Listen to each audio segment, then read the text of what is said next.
सबसे पहले सॉल्यूशन क्या होता है। Solution it is a homogeneous mixture of two or more than two substance. देखिए मिक्सचर दो तरह के होते हैं, एक होता है होमोजेनियस, एक होता है हेटेरोजेनियस।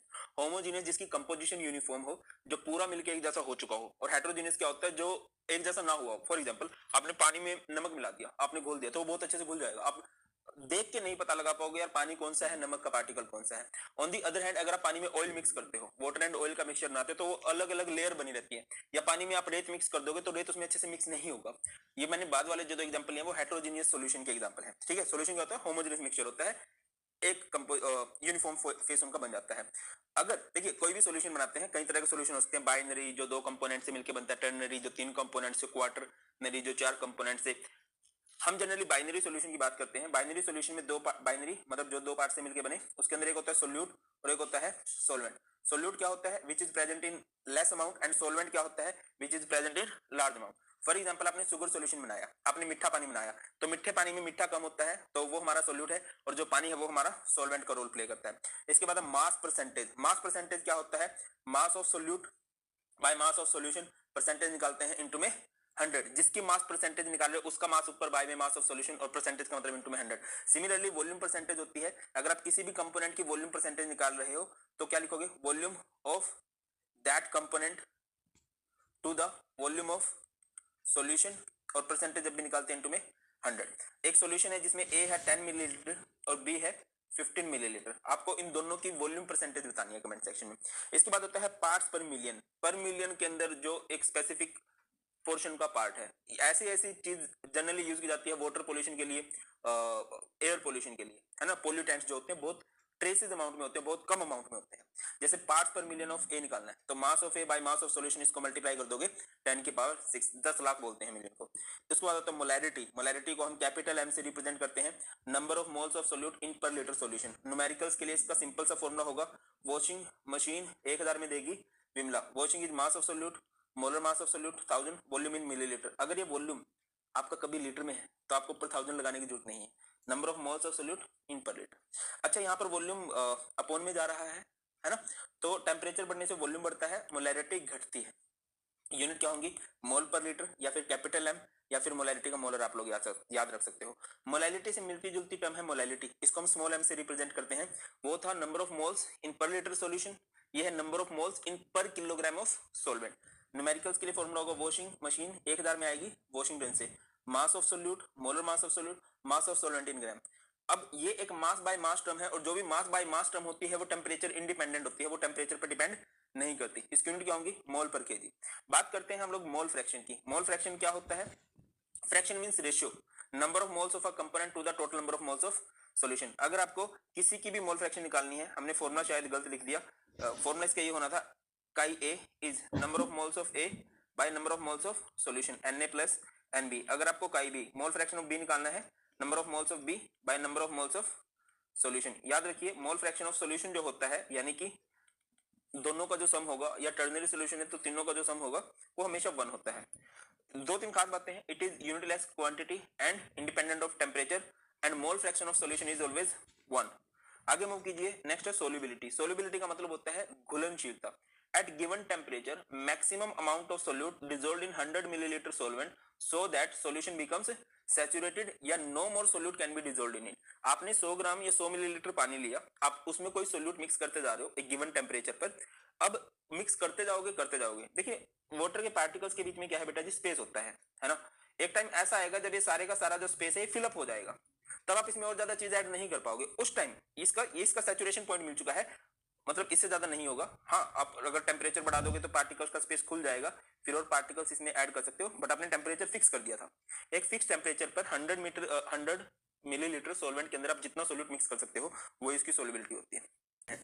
तो शादी में मिल चुका है, मतलब इससे ज्यादा नहीं होगा। हाँ, आप अगर टेम्परेचर बढ़ा दोगे तो पार्टिकल्स का स्पेस खुल जाएगा, फिर और पार्टिकल्स इसमें ऐड कर सकते हो, बट आपने टेम्परेचर फिक्स कर दिया था। एक फिक्स टेम्परेचर पर 100 मिलीलीटर सॉल्वेंट के अंदर आप जितना सोल्यूट मिक्स कर सकते हो वो इसकी सोल्युबिलिटी होती है। ठीक है, सैचुरेटेड किसे कहते हैं, जिसमें आप और ज्यादा सोल्यूट को मिक्स नहीं कर सकते। मैं कई बार एग्जांपल देता हूँ, हम शादी में जाते हैं तो शादी में ऑब्वियसली हम पूरा रज के आते हैं। रज के मतलब पूरा पेट भर जाता है, फ्री का तो नहीं होता, थोड़ा बहुत पैसे देके भी आते हैं, और कई मेरे जैसे होते हैं फ्री में भी खा जाते हैं, तो फुल भर के आते हैं, भंडारा है, फुल रज के ही आते हैं। ठीक है, उस टाइम हम सैचुरेटेड सॉल्यूशन बन जाते हैं। बट अगर कोई हमारा दोस्त पार्टी दे रहा है, दोस्त मोस्टली चिंदी होते हैं तो इतनी अच्छी पार्टी देते नहीं है, तो उस टाइम हम अनसैचुरेटेड होते हैं, थोड़ी बहुत पेट में जगह खाली रह जाती है। इसके बाद नेक्स्ट आता है लाइक डिसॉल्व लाइक, कि जो जैसा होता है वो डिसॉल्व होता है वैसे में, कि अगर मेरे पास कोई पोलर सब्सटेंस है तो वो घुलेगा पोलर में, उस टाइम हम अनसैचुरेटेड होते हैं, थोड़ी बहुत पेट में जगह खाली रह जाती है। इसके बाद नेक्स्ट आता है लाइक डिसॉल्व लाइक, कि जो जैसा होता है वो डिसॉल्व होता है वैसे में, कि अगर मेरे पास कोई पोलर सब्सटेंस है तो वो घुलेगा पोलर में, नहीं घुलेगा नॉन पोलर में। सिमिलरली अगर कोई नॉन पोलर सब्सटेंस है तो वो घुलेगा नॉन पोलर में, नहीं घुलेगा पोलर में। याद रखिए जो एक्सोथर्मिक प्रोसेस होती है उसमें सॉल्युबिलिटी डिक्रीज करती है विद इंक्रीज इन टेम्परेचर, है ना, क्योंकि उसमें से ऑलरेडी हीट निकल रही है तो उसको हीट देना फेवरेबल नहीं है। और अगर कोई एंडोथर्मिक प्रोसेस है जिसको हीट की रिक्वायरमेंट है, तो अगर वहां पर आप टेम्परेचर बढ़ाओगे तो वहां पर सॉल्युबिलिटी इंक्रीज करेगी। आगे आ जाओ हेनरी लॉ। हेनरी लॉ ने क्या बोला कि अगर आपको किसी भी गैस को डिसॉल्व कराना है तो जितना आप प्रेशर लगाओगे उतनी ज्यादा वो गैस ज्यादा घुलती चली जाएगी, ठीक है। तो mass of gas dissolve is proportional to pressure applied, जितना ज्यादा आप उस पर प्रेशर लगाओगे उतनी ज्यादा वो गैस ज्यादा डिसॉल्व होती जाएगी। बाद में इसको मॉडिफाई किया गया और आजकल हम क्या पढ़ते हैं, partial pressure of a gas is proportional to its mole fraction. किसी भी गैस का जो पार्शियल प्रेशर होता है प्रोपोर्शनल होता है उसकी मोल फ्रैक्शन पे। P is proportional to mole fraction, P is equal to आ जाता है KH XP। अब ये जो KH है, अच्छा ये X नहीं है, ये काई बोलते हैं इसको, काई पूछे। KH का मतलब होता है ब्रो हेनरी कांस्टेंट। इसके बारे में दो तीन बातें खास हैं, इससे रिलेटेड कुछ क्वेश्चंस बन जाते हैं। KH जो होता है वो डायरेक्टली प्रोपोर्शनल होता है टेम्परेचर पर। अगर कहीं पर टेम्परेचर बढ़ रहा होगा तो KH की वैल्यू बढ़ रही होगी, और KH जो होता है वो आपका इनवर्सली प्रोपोर्शनल होता है टू सॉल्युबिलिटी, है ना। अगर KH की वैल्यू बढ़ रही है इट मींस वहां पर सॉल्युबिलिटी घट रही है, याद रखने के बाद। इसके बाद हमारे पास आता है राउल्स लॉ। राउल्स लॉ ने क्या बात बोली, that partial vapour pressure of each component in solution is equal to the product of vapour pressure of pure component multiplied by its mole fraction. अगर आप किसी भी कंपोनेंट का पार्शियल वेपर प्रेशर निकालना है PA, तो इक्वल होगा vapour pressure of that component in pure state multiplied by mole fraction of that component. अगर आपको PB निकालना है तो वो इक्वल होगा P नॉट B इनटू में XB। आजकल एक टर्म बहुत ज्यादा चल रही है, आप लोग रिलेट कर पाओगे, जैसे आपको पार्शियल वेपर प्रेशर निकालना है ऑफ मोए मोए, वो किसके इक्वल होगा, वेपर प्रेशर ऑफ मोए मोए in pure state multiplied by mole fraction in मोए मोए। इस तरह से किसी भी कंपोनेंट का अगर आपको पार्शियल वेपर प्रेशर निकालना है तो इक्वल होता है उसी कंपोनेंट का vapour pressure in pure state multiply कर दो उसकी मोल फ्रैक्शन से। उसके बाद हमारे पास आते हैं आइडियल सॉल्यूशन। आइडियल मतलब अच्छे, अच्छे मतलब जो बड़ों की बात मानते हैं, और बड़ा कौन है, राउल्स। कोई भी सॉल्यूशन अगर हर जगह राउल्स की बातों को फॉलो कर रहा है तो उस सॉल्यूशन को हम लोग बोलेंगे आइडियल सॉल्यूशन। आइडियल सॉल्यूशन में क्या होता है, इंटरेक्शन ऑफ AB का मतलब बेटा जी यहाँ पर है A और B जो वर्ड यूज किए जाते हैं वो सोलवेंट एंड सोल्यूट के लिए यूज किए जाते हैं। Interaction of AB are equal to interaction of AA and BB। Ideal solution भी चौबे राउल्स लो, है ना। यहाँ पर change in volume after mixing zero होता है, change in heat after mixing zero होता है, और ये मिलते जुलते नाम होते हैं, जैसे एन हेक्सेन एन हेप्टेन, कुछ एग्जांपल आप लोग भी बता सकते हो आइडियल सॉल्यूशन के। अब पॉइंट पे आते हैं, आइडियल जो बड़ों की बात माने राउल्स लॉ को ओबे करते हैं। इसके अलावा इनकी जो इंटरेक्शन होती है सोल्यूट और सोलवेंट की वो बिल्कुल सेम होती है, जैसे वो पहले एक दूसरे को अट्रैक्ट कर रहे थे वैसे ही एक दूसरे को अब भी अट्रैक्ट करते हैं। जैसे सोल्यूट सोल्यूट को अट्रैक्ट करता है, सोलवेंट सोलवेंट को अट्रैक्ट करता है, वैसे सोल्यूट सोलवेंट एक दूसरे को अट्रैक्ट करता है, मतलब उनके इंटरेक्शन में बहुत ज्यादा डिफरेंस नहीं आता है। अब तभी आप देखोगे आइडियल सॉल्यूशन के जितने भी एग्जांपल हैं वो मिलते जुलते नाम है, जैसे n hexane n heptane, benzene toluene, chloroethane bromoethane, है ना। अच्छा ये हम सॉल्यूशन बना रहे हैं भाई, ये XA इज इक्वल टू 1 है तो XB इज इक्वल टू 0 हो जाएगा, क्योंकि दोनों का सम 1 होता है। जैसे जैसे हम इधर जा रहे हैं XA की वैल्यू कम हो जाएगी, XB की वैल्यू ज्यादा हो जाएगी, ठीक है।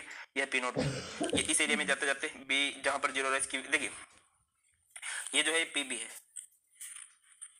PB क्या होता है भाई, PB होता है P नॉट B इनटू में XB, और यह PA है, PA क्या होता है, PB क्या होता है, XB की वैल्यू ज्यादा हो जाएगी, ठीक है। यह P नॉट B, ये इस एरिया में जाते जाते B जहां पर 0 है इसकी देखिए 0 हो जाएगी, दोनों का सम 1 होता है। जैसे जैसे हम इधर जा रहे हैं XA की वैल्यू कम हो जाएगी, XB की वैल्यू ज्यादा हो जाएगी, ठीक है। यह P नॉट B, ये इस एरिया में जाते जाते B जहां पर 0 है इसकी देखिए, ये जो है PB है, PB क्या होता है भाई, PB होता है P नॉट B इनटू में XB, और यह PA है, PA क्या होता है P not A into XA, है ना। यहाँ पर इसका पीक है और जैसे जैसे इस साइड जा रहा है इसकी वैल्यू कम हो रही है, यहाँ पर इसका पीक है, जैसे जैसे इधर जा रहा है इसकी वैल्यू कम होती जा रही है, और जब मैं इन दोनों को जोड़ दूंगा तो क्या बन जाएगा PT क्या होता है, वेपर प्रेशर ऑफ सॉल्यूशन, जो कि सम है PA प्लस। अभी हम लोगों ने बात की कि आइडियल सॉल्यूशन किसे कहते हैं, जो राउल्स लॉ को फॉलो करते हैं। अब सच्चाई ये है कि हर जगह आइडियल सॉल्यूशन को फॉलो राउल्स लॉ को फॉलो नहीं किया जा सकता, तो मोस्टली सॉल्यूशन आपको नॉन आइडियल ही मिलते हैं। नॉन आइडियल क्या होगा? जिसमें ए बी की interaction are not equal to interaction of A and B B. Solute और सोलवेंट वैसे एक दूसरे को अट्रैक्ट नहीं करते, जैसे सोलवेंट सोलवेंट को लाइक करता है, वहां पर जो अट्रैक्शन है सोल्यूट सोल्यूट को नहीं किया जाता। तो मोस्टली सोल्यूशन आपको नॉन आइडियल ही मिलते हैं। नॉन आइडियल क्या होगा? जिसमें ए बी की interaction are not equal to interaction of A and B B. Solute और सोलवेंट वैसे एक दूसरे को अट्रैक्ट नहीं करते, जैसे सोलवेंट सोलवेंट को लाइक करता है, वहां पर जो अट्रैक्शन है सोल्यूट सोल्यूट के बीच में। चेंज इन वॉल्यूम जीरो नहीं होगा, चेंज इन हीट जीरो नहीं होगा। ये राउल्स लॉ को फॉलो नहीं करते हैं, ठीक है। अब इधर इसके दो पार्ट बनते हैं, positive deviation and negative deviation. Positive deviation में क्या होता है? जो ए बी की इंटरेक्शन है वो वीकर होती है, ठीक है, और नेगेटिव में इनकी अट्रैक्शन जो है स्ट्रॉन्गर होती है ना। बैक बेंचर्स, पीछे वाले नहीं सुधरेंगे, है ना। बैक बेंचर जो होते हैं, क्लास की जो जान बोला जाता है उनको, है ना, चिल मारते हैं पूरी लाइफ, तो पीछे वाले नहीं सुधरेंगे। तो इसके क्या बनेगी? जो पॉजिटिव डेविएशन है उसमें फोर्स ऑफ अट्रैक्शन क्या होगी? वीकर होगी। और जो नेगेटिव डेविएशन है उसमें फोर्स ऑफ अट्रैक्शन क्या होगी ब्रो? फोर्स ऑफ अट्रैक्शन उधर आपको स्ट्रॉन्गर देखने को मिलेगी, है ना। अब क्योंकि इधर फोर्स ऑफ अट्रैक्शन वीक हो गई है तो वॉल्यूम बढ़ेगा। Change in volume after mixing is positive. Change in heat, यहाँ पर देखिए अगर अट्रैक्शन कम होती है तो एंडोथर्मिक प्रोसेस होती है, और एंडोथर्मिक में डेल्टा एच जो है पॉजिटिव होता है। नेगेटिव में आ जाओ, क्योंकि यहाँ पर फोर्स ऑफ अट्रैक्शन स्ट्रॉन्ग हो गई है तो पार्टिकल्स पास पास आ गए हैं, तो चेंज इन वॉल्यूम जो है कम होने लगेगा। Change in volume after mixing is negative, change in heat after mixing is negative, ठीक है। और अगर मैं यहाँ पर बात करूं बॉइलिंग पॉइंट क्या होने लगेगा बताइए? क्योंकि फोर्स ऑफ अट्रैक्शन जो वीक हो गई है तो बॉइलिंग पॉइंट डिक्रीज होने लगेगा। नहीं, यहाँ पर क्योंकि फोर्स ऑफ अट्रैक्शन बहुत ज्यादा स्ट्रॉन्ग होने लगी है तो बॉइलिंग पॉइंट क्या होने लगेगा ब्रो? इंक्रीज करने लगेगा, है ना। पॉजिटिव डेविएशन और नेगेटिव डेविएशन से कुछ सॉल्यूशन बनते हैं जिन्हें हम एजियोट्रोप्स कहते हैं। एजियोट्रोप्स का दूसरा नाम क्या होता है? Azeotropes are also known as constant boiling mixture. इनके बारे में खास बात क्या है? They have same composition in vapour phase as well as in liquid phase and have constant boiling point या बॉइल लाइक प्योर लिक्विड। जैसे प्योर लिक्विड का एक बॉइलिंग पॉइंट फिक्स होता है ना, वैसे इन मिक्सचर का बॉइलिंग पॉइंट भी फिक्स होता है, फिक्स टेंपरेचर पे लोग बॉइल करते हैं। और आपकी दूसरी बात करें कि इनकी कंपोजिशन, मेन बात है कंपोजिशन कि जिससे मिलके बने हैं।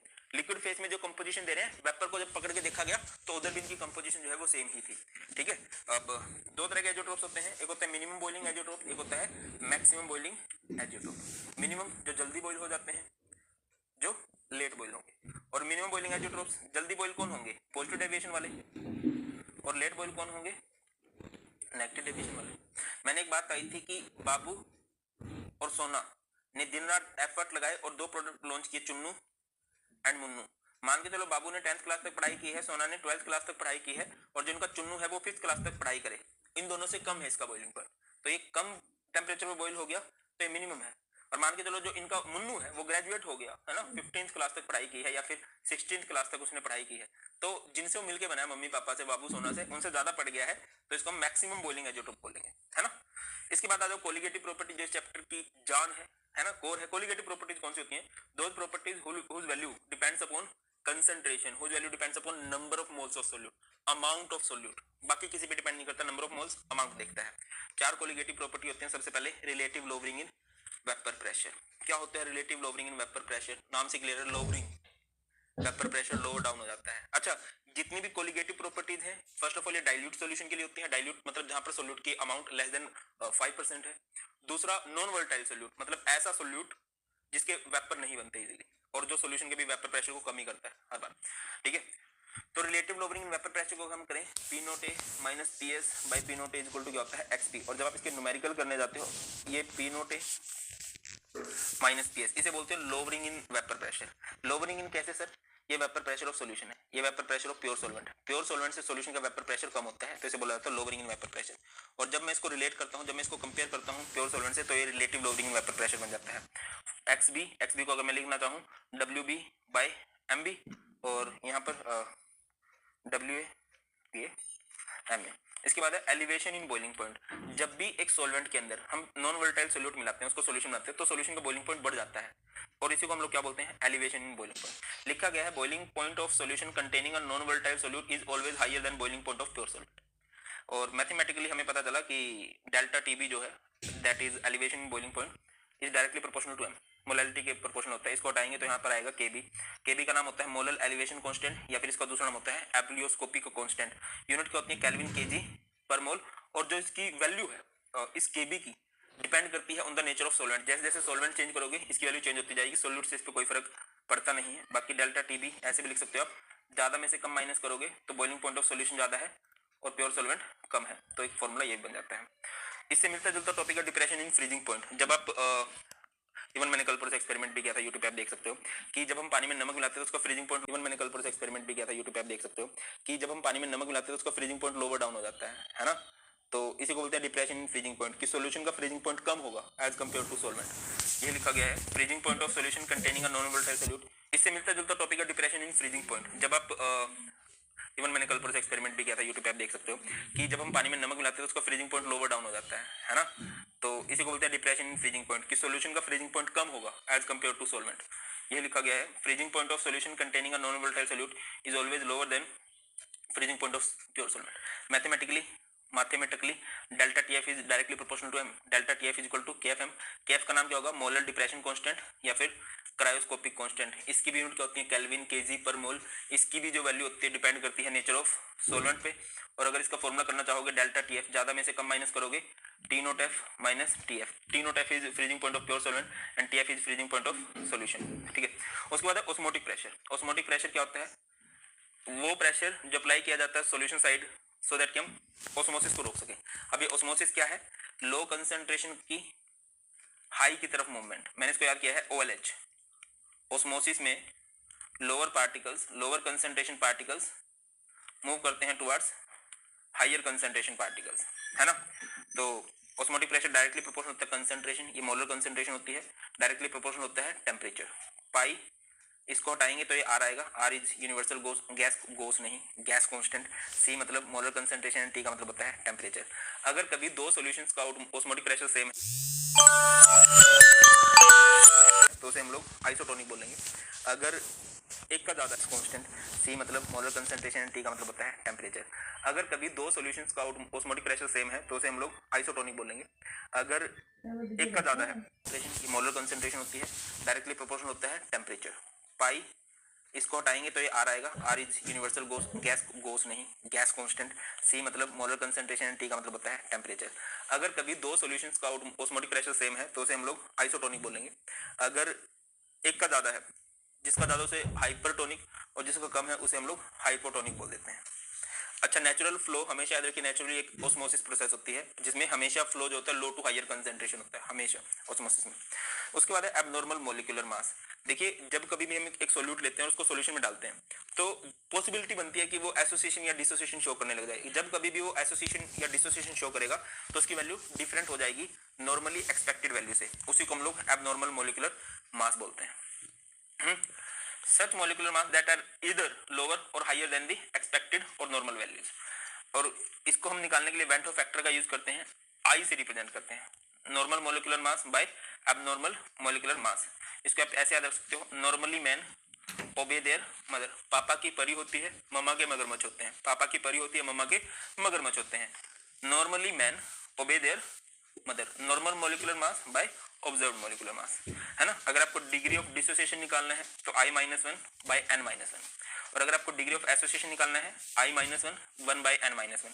N का मतलब होता है नंबर ऑफ पार्टिकल्स जितने डिसोसिएट हुए हैं, 1 बाय N, N का मतलब होता है नंबर ऑफ पार्टिकल एसोसिएट हुए हैं। समझ रहे हो मैं क्या बोल रहा हूँ? जैसे NaCl है, NaCl को अगर मैं तोड़ूंगा तो ये कितने पार्टिकल्स में टूट जाएगा? Na पॉजिटिव Cl नेगेटिव में। तो यहाँ पर N की वैल्यू कितनी आ जाएगी? 2 आ जाएगी। जैसे AlCl3 है, अगर मैं इसको तोड़ूं ये हो जाएगा Al3 पॉजिटिव 3Cl नेगेटिव, तो ये 4 पार्टिकल में, ठीक है। और जब ये आया तो वैल्यू चेंज हो गई किसकी? कोलिगेटिव प्रॉपर्टीज की, है ना। अब क्या आने लग गया? हर एक कोलिगेटिव प्रॉपर्टी में आई लगने लग गया। P naught A minus PS by P naught A equal to IXB। Delta TB is IKBM, delta TF is IKFM, I into C into R into P। बस ये है यार, that's all in this video. Still कुछ भी doubts आप लोग comment section में बता सकते हैं।